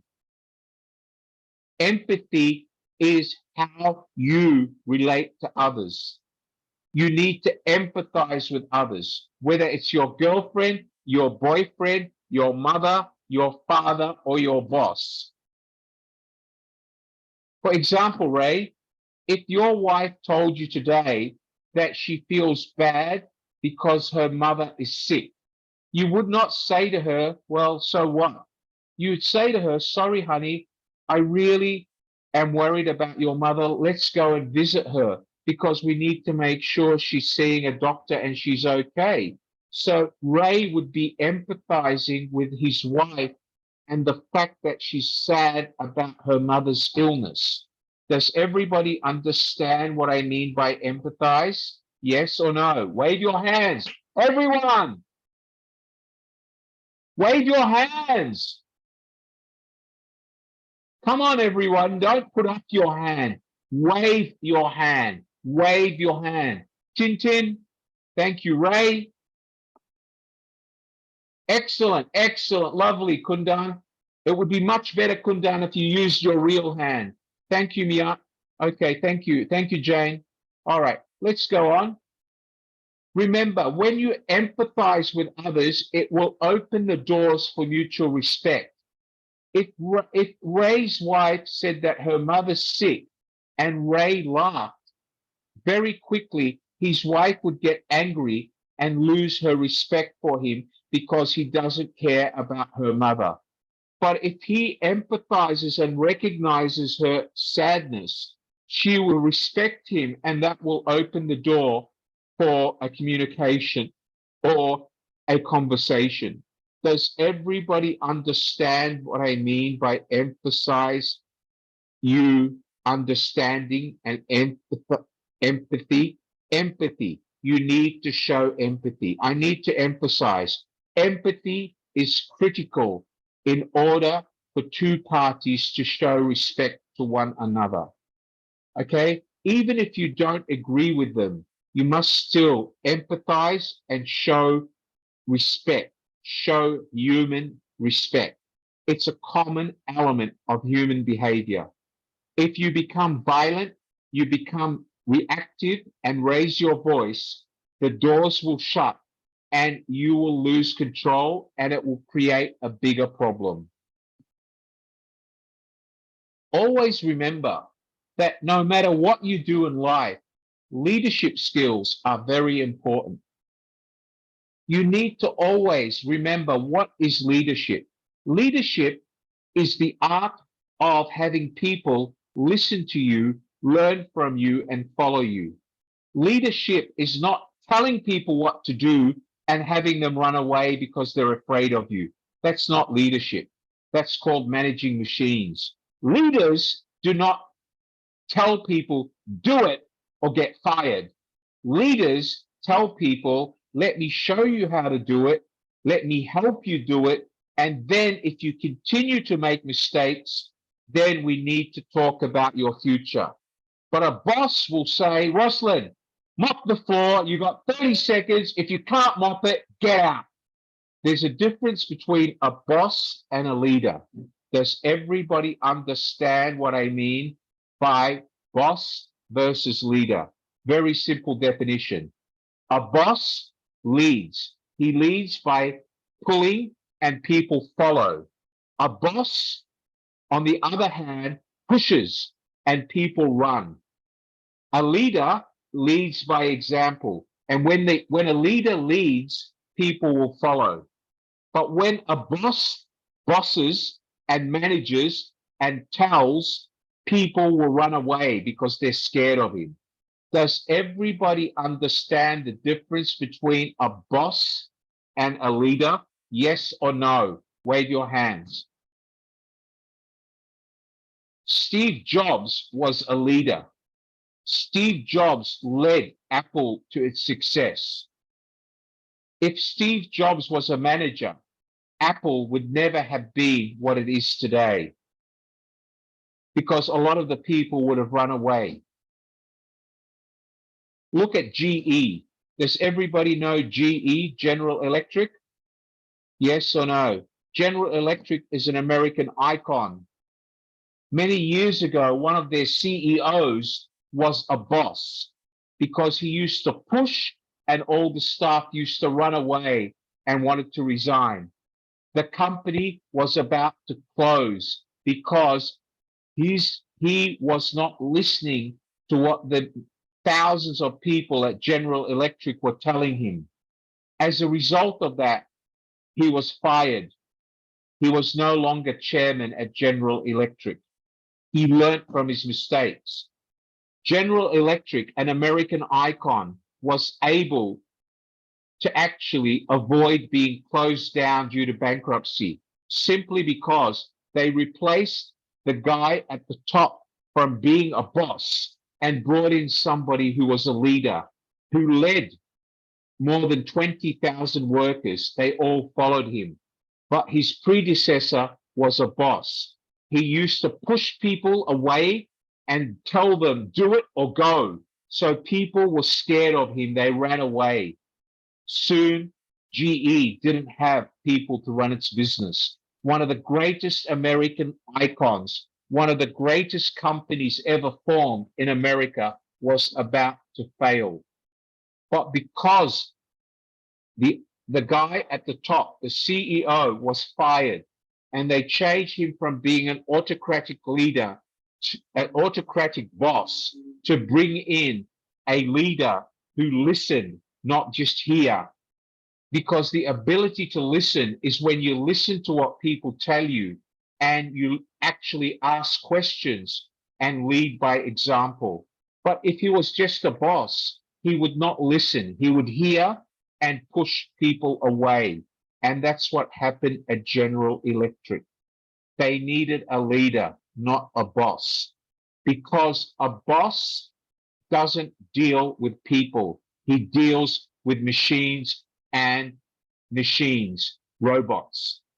A leader knows how to communicate with people.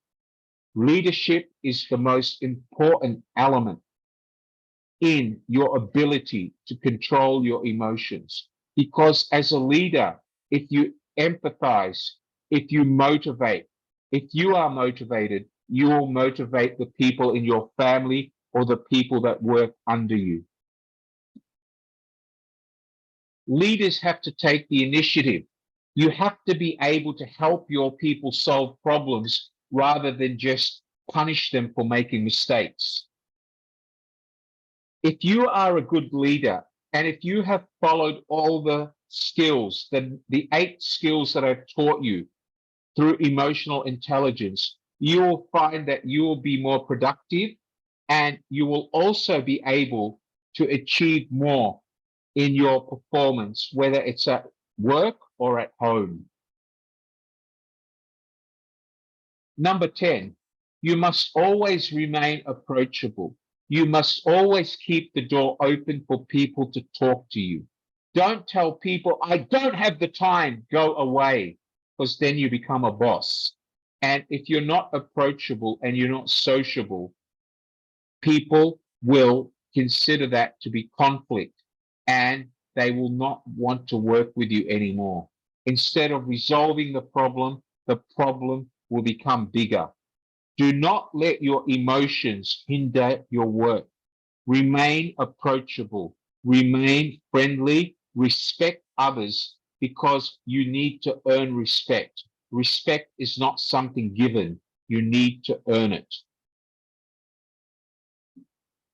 Remember, guys, interpersonal skills means that you communicate clearly and you control your emotions, both verbal communication and non-verbal communication. Because if you speak actively, but your non-verbal communication is negative, then you are basically losing the fight. You are losing the point. Does everybody understand that? Yes or no? Wave your hands if you understand. Okay, good. All right, so let's talk about what I've covered today. Okay, let's talk about what have I covered today? What have we learned today? Can anybody tell me, what have you learned from the importance of emotional intelligence? Who can tell me? I want somebody to give me one point that you've learned. What have you learned? Who's going to be the first person? Okay, raise your hand, wave your hand if you want to be the first one. Actually, let me ask, because there's some people here that are being lazy today. Mirasol, what have you learned from today's lesson, Mirasol? Being assertive. Hi, Mirasol. What have you learned today? Being assertive. Speak up. I can't hear you.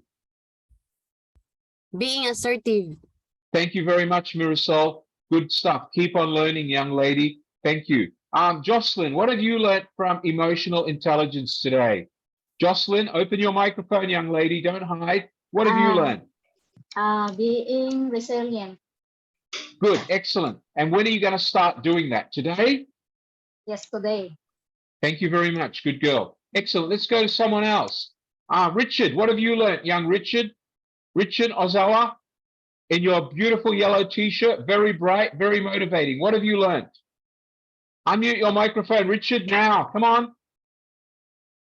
Where are you, Richard? Unmute your microphone. What have you learned? Hello, sir. Yeah. Hi. What have you learned about emotional intelligence? Staying calm and not reacting, but instead responding. Thank you, sir. And what is very important when you react, when you respond rather than react? You have to use a sense of what? When you respond, it means you are listening, active Thank you. listening. And when you react, it means you are not listening. That's right. So if you listen, you analyze, and you respond. But when you react, it means you're only hearing and you're allowing your emotions to take over. Is that right? That's correct. And always remember to be intuitive. Always wait for the complete information. Do not be an ass, because when you assume and you make a mistake, the problem gets bigger. Do you all understand that? Ray, do you know that to assume is to be an ass? Do you know what I mean by that? Are you there, Ray? Are you there, Ray? Okay, let me explain. A lot of people fail because they don't listen. They just assume. And a lot of people don't get promoted because they don't listen. They hear. And when they hear, they assume and they get emotional. It's very important that you never assume anything, because in professional business, anybody who assumes will always fail and become an ass. Always listen. Be intuitive. Listen and respond. Do not react. Great. Anybody else? Let me talk to somebody else. Marites, what did you learn today? Open your microphone, Marites. What have you learned today, Marites? Actually, I'm very emotional person. Now I've learned a lot. I learned. Like, what have you learned? To Tell hold me. on my emotions. Yes. I'm very emotional. Okay, good. Excellent. Excellent. Today, I will change my attitude. Okay, and when you change your attitude today, Marisol, what are you going to remember? What is the most important part of your attitude that you're going to change? I want to be always positive one. Thank you very much. I will forget all the negativities with me. Yeah. Yes, excellent. Excellent. So good girl, all the Marisol. kids look down me. I always look down myself also. Now I've learned a lot. It means Fantastic. Good, both of you. Thank you, Marisol. Thank you, young lady. Thank you so much. Thank you, ma'am. Yeah. Listen carefully. Remember that you control your own emotions. Providing you control your emotions, you will always be able to actually get better at what you do. The minute you allow your emotions to take over, it means the intelligence in your brain stops functioning, because your intelligence takes over. You need to be able to control your emotions so that your intelligence can function. Does everybody understand that? Everybody wave your hands. Remember,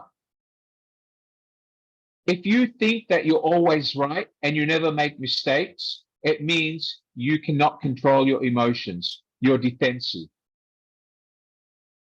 If you always ignore what other people say and you don't take criticism, it means you cannot control your emotions.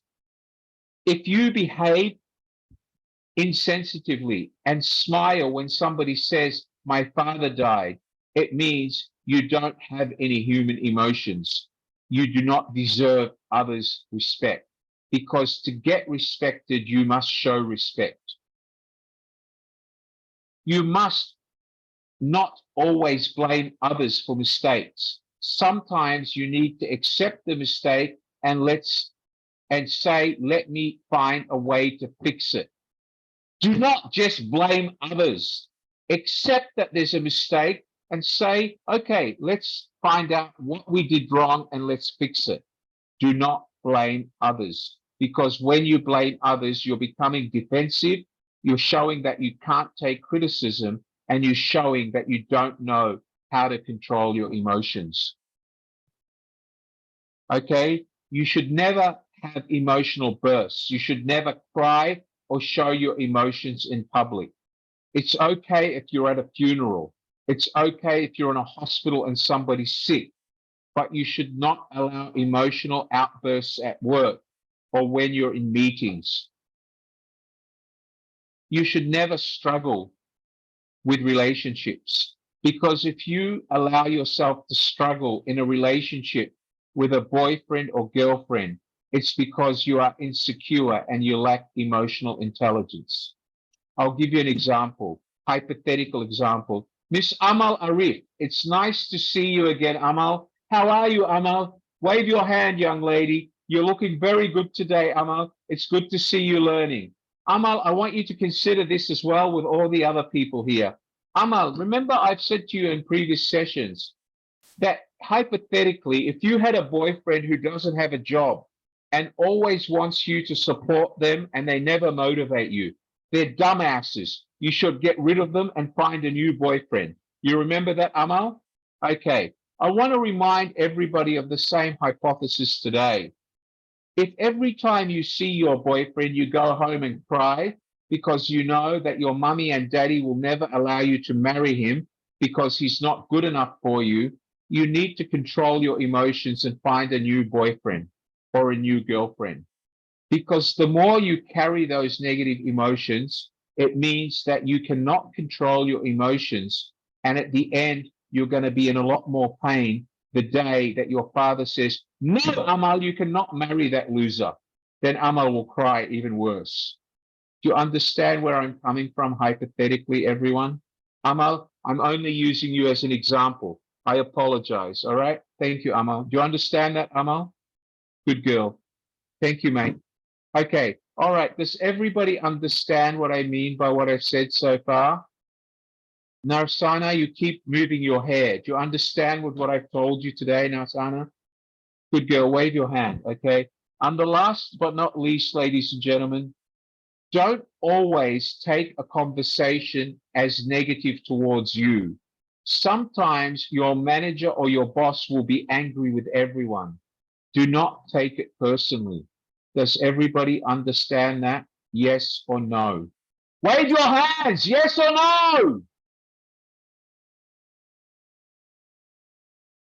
My colleague, my co-host here, Mr. Amala, God bless him, has only been married for a few months. So this lesson is going to help him deal with his children, hopefully next year or the year after. It's going to help him control how he deals with his wife, especially when his wife tells him, Amala, stop being so lazy. Help me vacuum the house. Knowing Amala, he can do two things. He'll say to her, hold on, but that's your job. You're a woman. My job is to earn money. And she'll say, listen here, mate, I married you because I love you. You have to help me. Now, Amala could do two things, Amala. One, Amala could just walk away, go out with his friends and eat kebab, and then his wife won't talk to him for 3 days. Am I right, Amala? Yeah? Okay. And then the other thing is Amala could say, yes, sweetheart, where's the vacuum cleaner? Let me help you vacuum. Sweetheart, I promise you, every week, if I have time, I will help you. But if my boss gives me too much work, you have to understand that I'll do it next time. Now, which answer do you think is better? Him telling his wife, you're a woman, it's your job to do the cleaning, otherwise go back to your mother's house. Or, sweetheart, I'm sorry, I'm being lazy. Next time I will help you. Amala, which one? Number one or number two? Number two, right? Yes, number two, all right? Amala, I tried with my wife 29 years ago, and she told me that if I don't empty the rubbish, she will never empty it. But for the last 29 years, Amala, guess who throws out the rubbish every day? Wally, all right? I work 17 hours a day. I go home. As soon as I go home, before I take a shower, I open the kitchen rubbish bin, I tie the rubbish bag, I throw it down the dumpster, and then I come and wash my hands. I have a shower, and I say to my wife, I love you. And she said, honey, you threw out the rubbish? I say, yes. She loves me. I get a kiss. But if I forget to throw out the rubbish, I will get a lecture. So I leave out my emotions, even though I feel like I'm the garbage collector. I put my emotions behind me. I accept my responsibilities and reality. After all, I used to clean toilets at McDonald's. So what's the difference? It's part of life. We need to be real. We need to have a sense of empathy and pride. that everything we do in our life is a two-way journey. It's not only you, it's your boss, it's the people you work with, the people you love, the people you live with. Does everybody understand that? You understand that, Augustine? Augustine Corregidor, it's so good to see you, young man. Good evening, sir. How are you? Good. Where are you, Augustine? Open your microphone, mate. I need to say hello. We've been communicating by WhatsApp regularly. We need to talk. Hello, Augustine. Hello, How are you, mate? Hello, sir. Good evening. Are you happy today, Augustine? Very, very happy, sir, and have an awesome learning. Can you tell me, Augustine, have you learned anything from me today about your emotional intelligence? Very much, sir. Very much. Especially, Augustine, go on. Especially, sir, in the word intuitive. Great, excellent. Augustine, I want you to do me a favor. I want you to keep positive, Augustine. I want you to take every challenge in your life and think of it. Do I respond or do I react?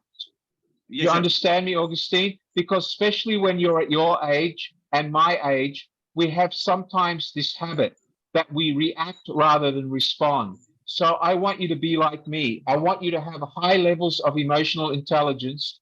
And always, whenever you write or say something, let your intuition come in first. Do you understand what I mean by that, Augustine? Right, sir. Right, sir. Augustine, it's so good to see you, mate. I'll see you at the next Biztalk. Keep up your hard work, Augustine, and congratulations on your results recently. I'm so proud of you, Augustine. Keep up the good work, mate. Thank you so much. I hope that. You're welcome. Thank you, guys. Ladies and gentlemen, my name once again is Wally Rauder. I'm an academic. I have been teaching now for 38 years. I have a daughter who just she's 5 years, 9 months old. She will turn 6 years in December. And today she actually graduated kindergarten. And I was not at her graduation because I had to work. All right. But why did I do that? Because I set my priorities. But before I left for work this morning, I kissed my 5-year-old daughter and I told her, Daddy is so proud of you for graduating. And tonight I will take you out and buy you as many Barbie dolls as you want. I love you, sweetheart. She kissed me back. And after she graduated, she sent me her picture wearing her little graduation robe. All right. And I want to remind you of something. I could have reacted two ways. I could have told my wife, she's your daughter, you take her to graduation. And if I'd forgotten to kiss my daughter and tell her how proud of her I am this morning, it means that I had no sense of human empathy. I wasn't behaving like a father should behave. But when I recognize and empathize with my daughter for studying so hard in 2 years of kindergarten, and when I show her that I care about her, her reaction was worth a million smiles. Do you understand that? When she said, Daddy, I love you, and she hugged me and kissed me twice this morning, do you know how much that meant to me as a father? I hope that Amala will one day enjoy the same experience, and I'm sure he will. Once his son or daughter turns 6 years old, they graduate kindergarten, and in 2 months they're going to start primary school. And his son comes up to him and says, Daddy, today I graduate kindergarten. I'm a big boy now. Amala is going to feel so proud. And he's going to say to himself, every day when I had to help you with your homework, all the train sets I bought you, all the coloring books I bought you, all the times I read you a bedtime story, finally you're going to primary school. Am I right, Amala? Thank you. And that goes for all of you with children. Remember, ladies and gentlemen, your life is your destiny. Your life, Neil, is your destiny. Your life, choose in, is your destiny. Put up your head straight, choose in, and smile. Choose in, you're a beautiful young woman. Smile. Why are you leaning your head over and why are you so angry? Look up straight, choose in, smile, and wave to me, choose in. This is why you need to have a positive attitude, choose in, because the longer you look at yourself in the camera and you're always upset, and the longer you sit like this, it shows that you don't have confidence in yourself or what you're learning. For the love of God, learn from what you've learned. Learn to become confident. Your body language when you're actually in a meeting or when you're talking to someone is reflected in your body language, Tran Lee. By doing this in front of a camera shows that you haven't learned anything, that you're not interested in what you're learning. Sit up straight, smile. Do not look at the ceiling. Look at the camera and show that you've learned something, because these lessons are free. Now, if you wanted to go to one of my motivation sessions, you would be paying $2,000 for the session.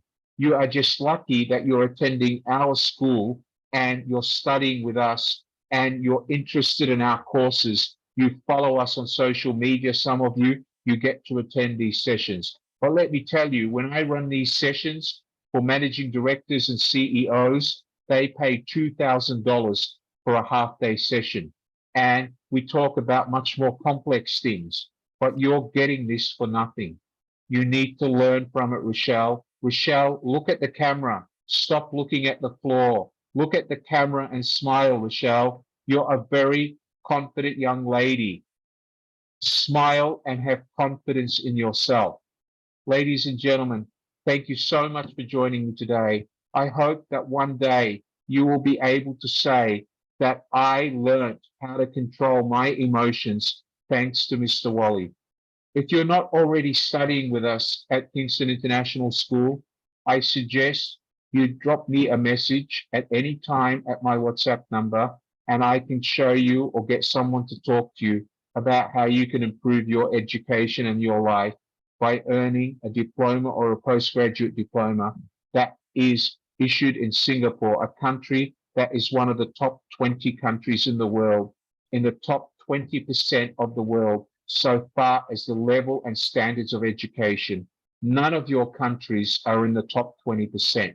All of you that come from countries, Philippines, Bhutan, Vietnam, Afghanistan, Pakistan, all of your countries are in the bottom 20% of the world so far as educational standards and educational systems. You are in the lower part, probably in the bottom 30 or 40% to be precise. Singapore is in the top 20% of the world.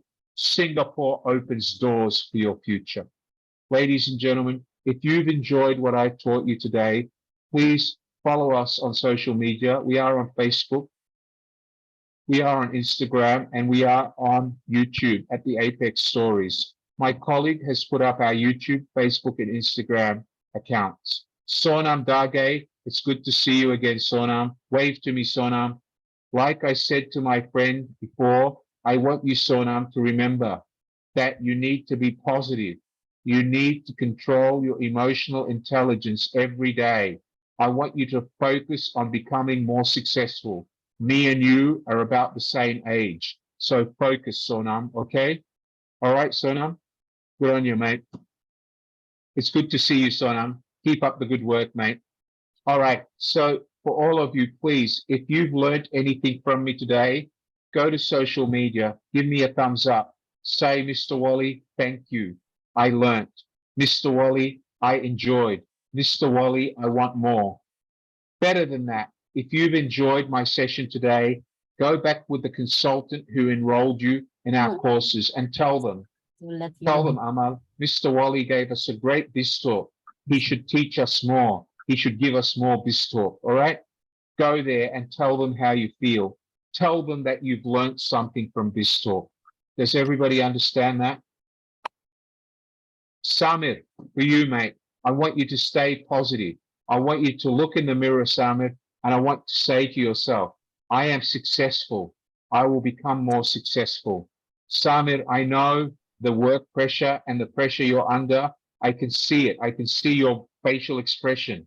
But Samir, whatever we do in life, you know, I have 30,000 students, Samir, and every night I get 20 messages from 20 students who basically are reacting rather than responding. And I learned to deal with it. Last Sunday, I got about 200 messages, all right? But I responded because everybody was expecting something that was only due to happen this Sunday. And for all of you, whether it's me, whether it's Samir, whether it's Sonam, you need to learn to respond and not react, okay? From me to all of you, thank you for joining Biztalk 53. I look forward to seeing you at Biztalk 54. Biztalk is held twice a month now, in the second week of every month and in the last week of every month. Please follow me, please join me. Please invite your friends. Anybody can come to Biztalk. They don't have to study with us. Invite your friends, invite the people you work with. They'll learn something, all right? And every time you attend Biztalk and you stay till the very end of the session, you will get a certificate. And you can add those certificates to your CV or resume under additional courses attended. Additional courses attended. You put EQ, emotional intelligence, okay? And you put the date that you attended, which is today's date. And you keep the certificate that you received to show to your employer or future employer. From me, my co-host, Mr. Amala, I thank you all for being here. We love you all. Study hard, live hard, work hard, enjoy your life, and aim for success. That is life. Thank you, everybody. Good afternoon. Thank you, Mr. Amala. Thank you, everyone.